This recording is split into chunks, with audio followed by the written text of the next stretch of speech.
voina chuan guitar lesson thar kan zir ho lenga voina kan zir ho le tur chu Albatross in Lunglawm akim thei lo ti han sakha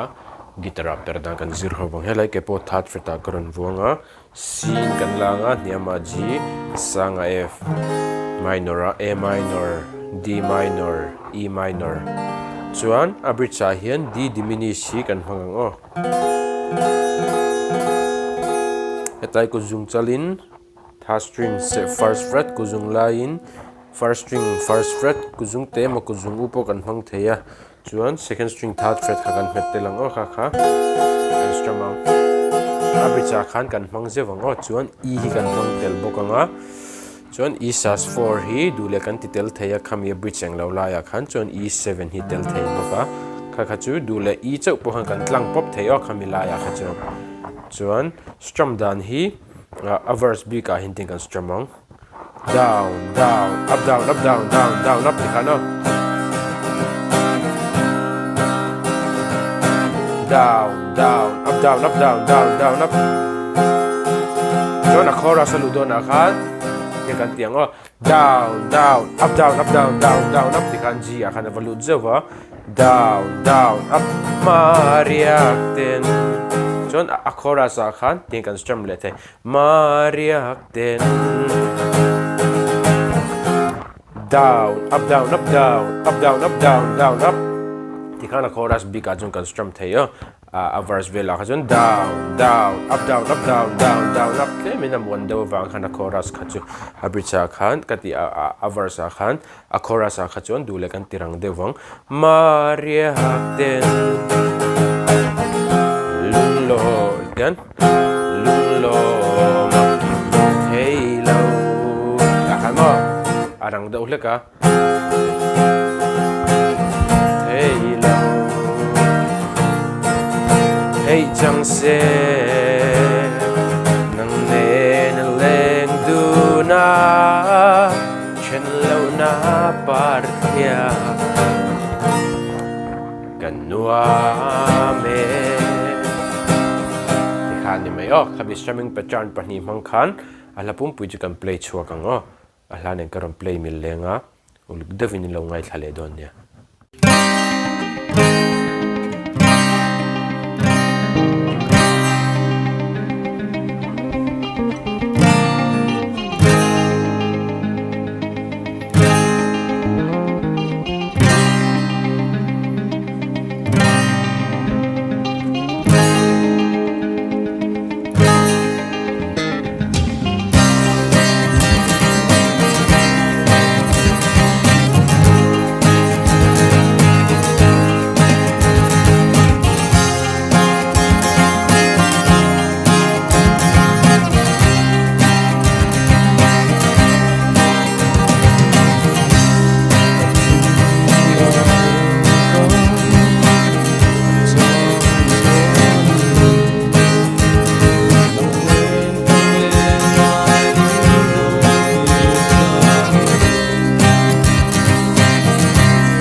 kan nuam